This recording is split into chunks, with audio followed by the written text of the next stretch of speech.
The first light hadn't yet broken over the hills when Margaret drove the post-hole digger into the hard earth.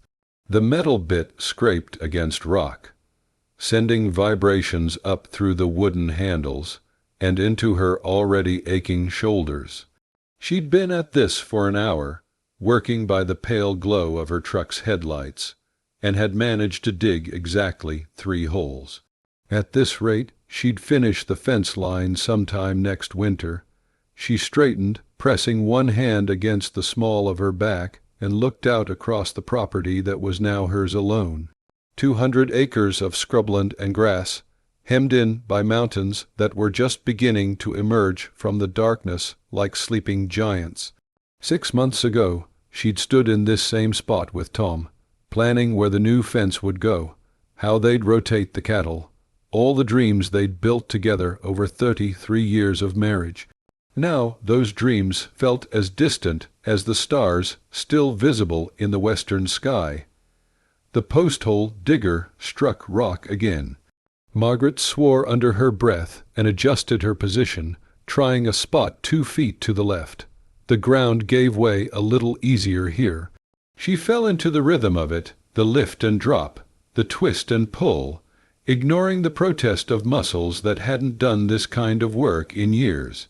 Tom had always handled the heavy labor, while she managed the books and the cattle records. But Tom was gone, and the fence wouldn't build itself.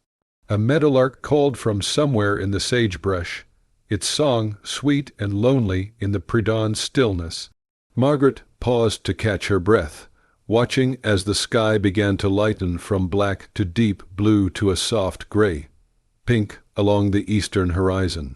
Beautiful country, unforgiving country, the kind of place that demanded everything you had and sometimes took more. She was positioning the digger for the 4th hole when she heard the sound of hoofbeats. Margaret turned to see a rider approaching from the north, silhouetted against the growing light. Her hand instinctively moved to the rifle mounted in her truck's rear window, then relaxed as she recognized the horse, a big paint gelding that belonged to the Reynolds ranch.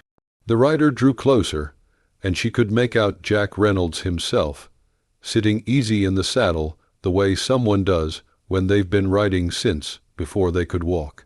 He was dressed for work in worn jeans, scuffed boots, and a canvas jacket that had seen better decades.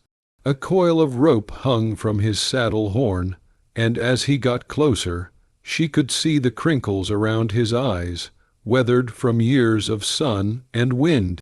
"Awful early to be working," he called out as he approached, his voice carrying easily in the still morning air. "Fence won't build itself," Margaret replied, wiping her forehead with the back of her glove. Jack dismounted with the fluid grace of long practice and ground, tied his horse. He walked over to where she stood, surveying the 3 holes she'd managed to complete, and the pile of posts and wire stacked nearby.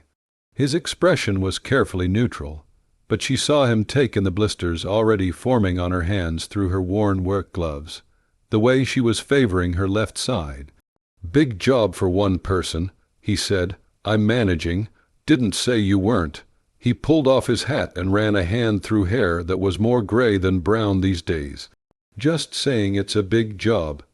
They stood in silence for a moment, the awkwardness of neighboring ranchers who'd always been friendly, but never quite friends, settling between them.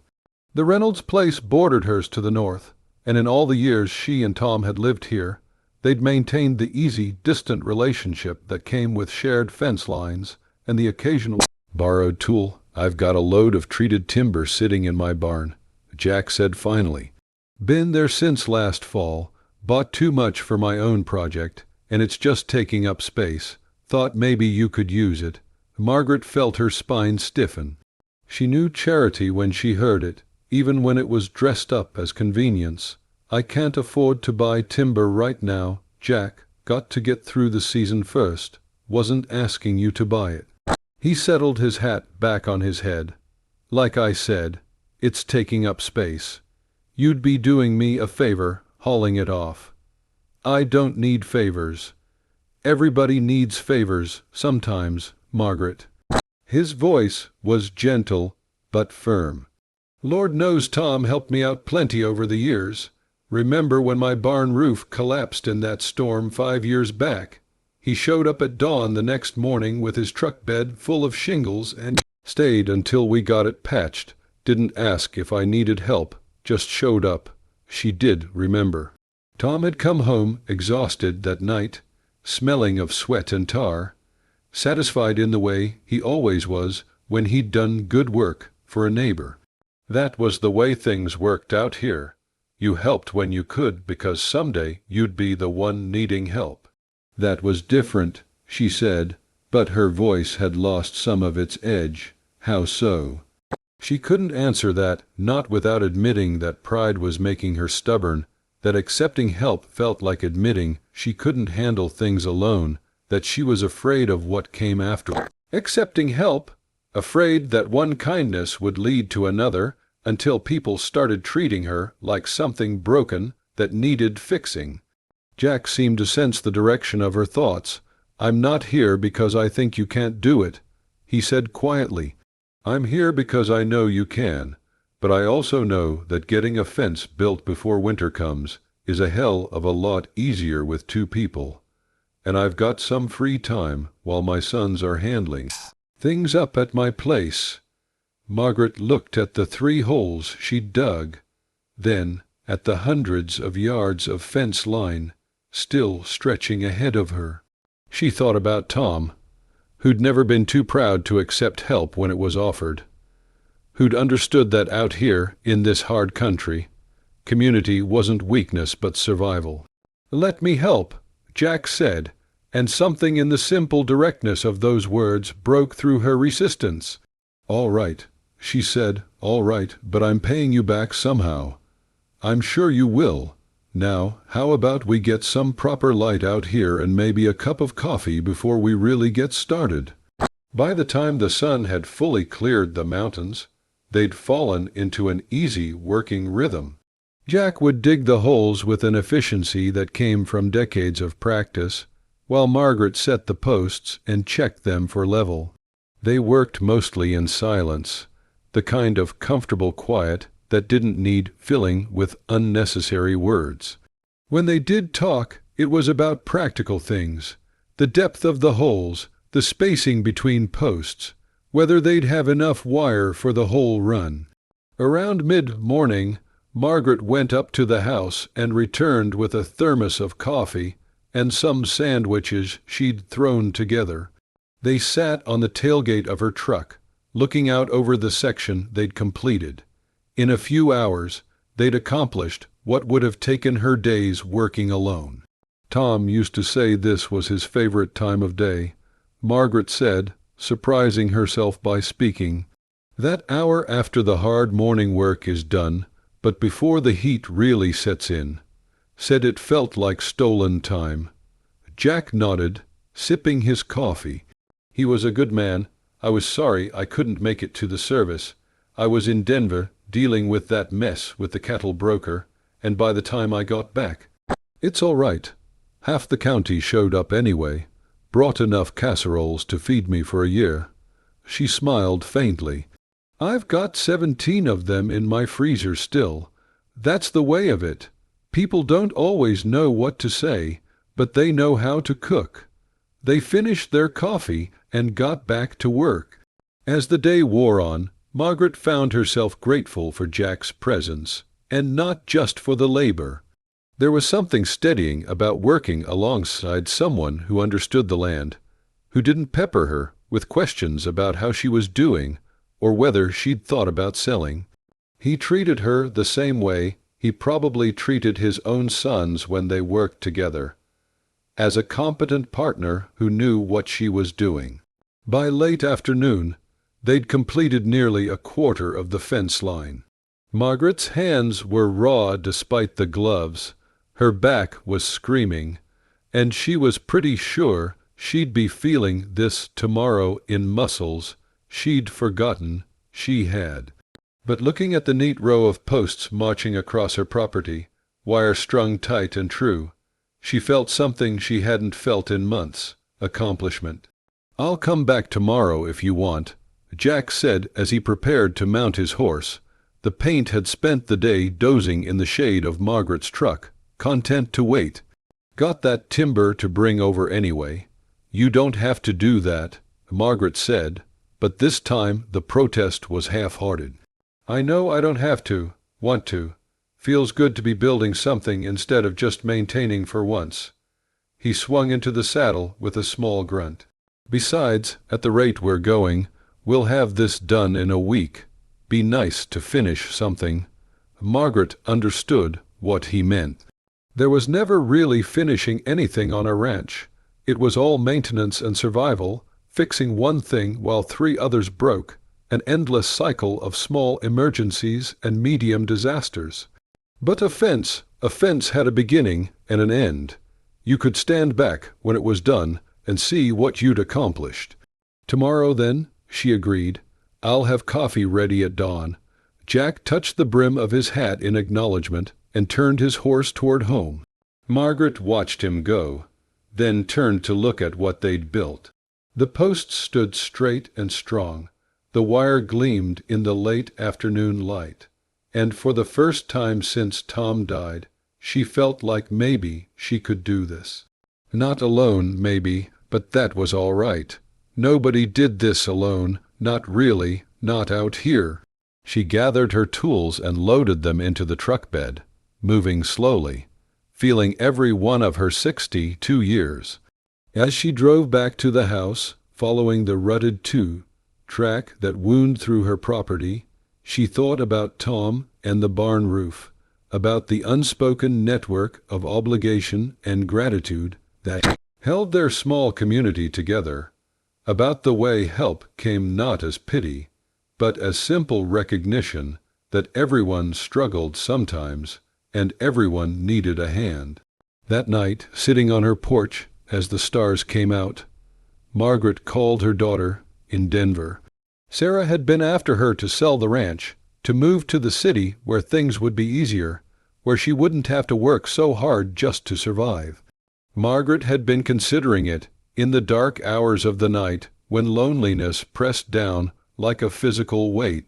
"I'm building a fence," she told Sarah, "by yourself." "Mom, that's crazy. You should hire someone." "I'm not by myself. Jack Reynolds has been helping." There was a pause on the other end of the line. The neighbor: "That's right." Another pause. "So you're staying then? You're not selling?" Margaret looked out across the land that had been her home for more than 3 decades, at the mountains standing dark against the star-filled sky, at the fence posts she could just barely make out. "In the gathering darkness, I'm staying," she said, "at least for now, at least until the fence is done." Over the next week, Jack showed up every morning just as dawn was breaking.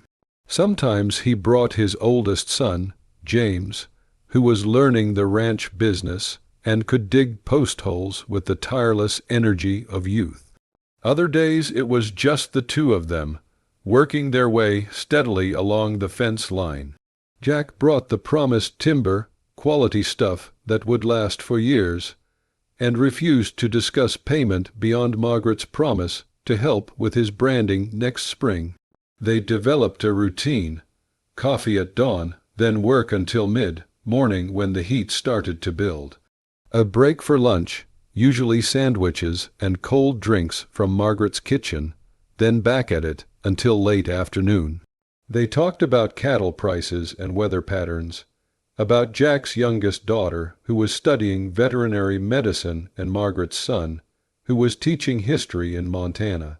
They didn't talk about Tom, but his presence was there between them, in the way Margaret sometimes paused to wipe her eyes, in the way Jack would mention something Tom had once said about fence building or cattle management. On the 5th day, they were working on a particularly difficult section, where the ground was more rock than soil. Margaret was wrestling with a post that wouldn't sit right when she heard Jack's sharp intake of breath. She looked up to see him bent over, hand pressed to his side, face pale. "Jack, I'm all right, just tweaked something." But he wasn't all right. Margaret made him sit down, got him water, and threatened to call an ambulance until his color started to come back. "Pulled a muscle is all," he insisted. "Happens when you get old." "We're done for the day," Margaret said firmly. "And don't argue with me.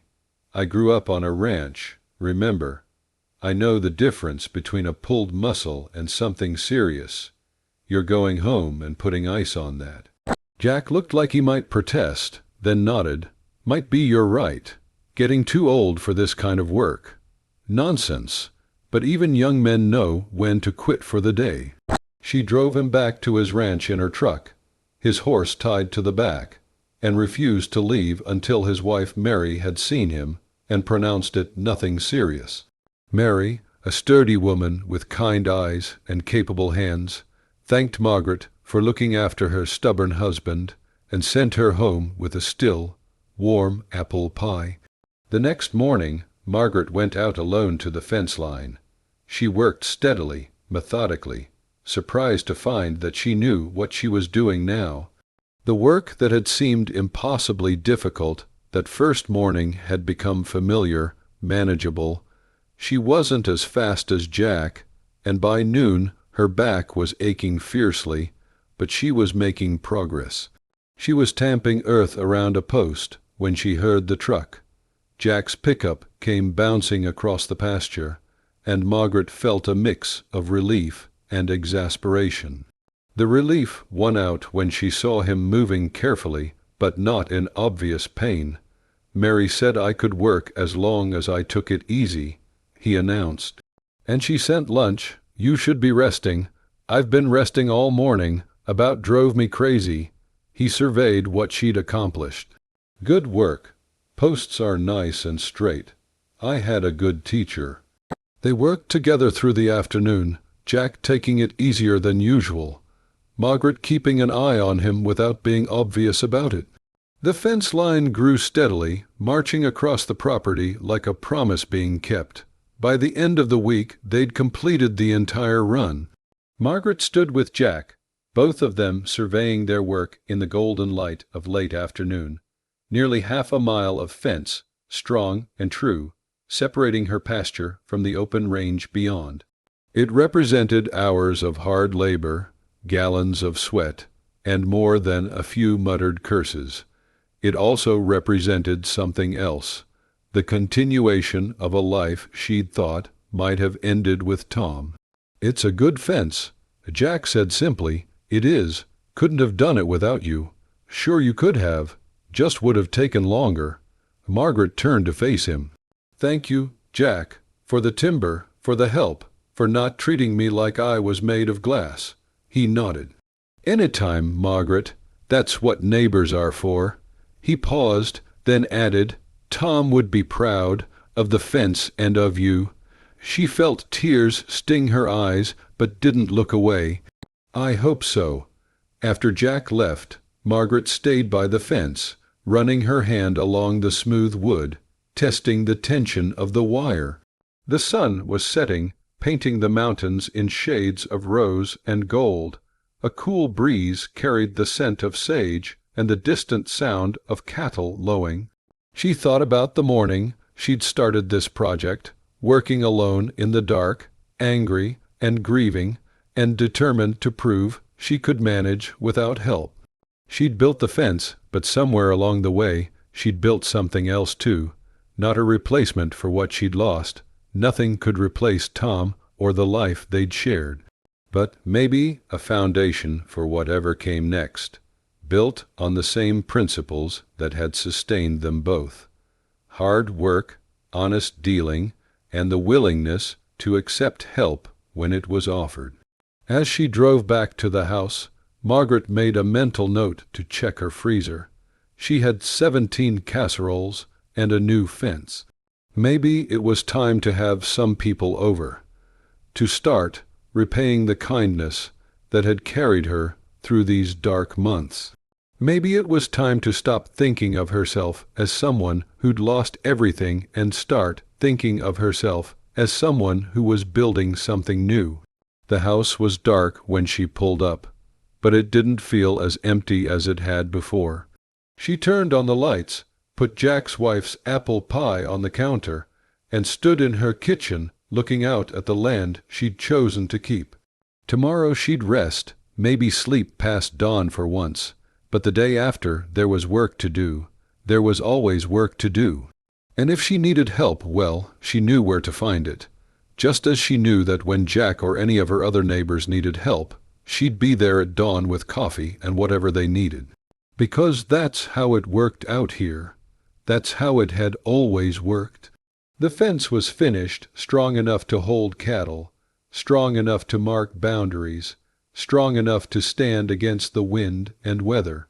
And maybe, Margaret thought as she finally headed to bed, that was enough for now, more than enough.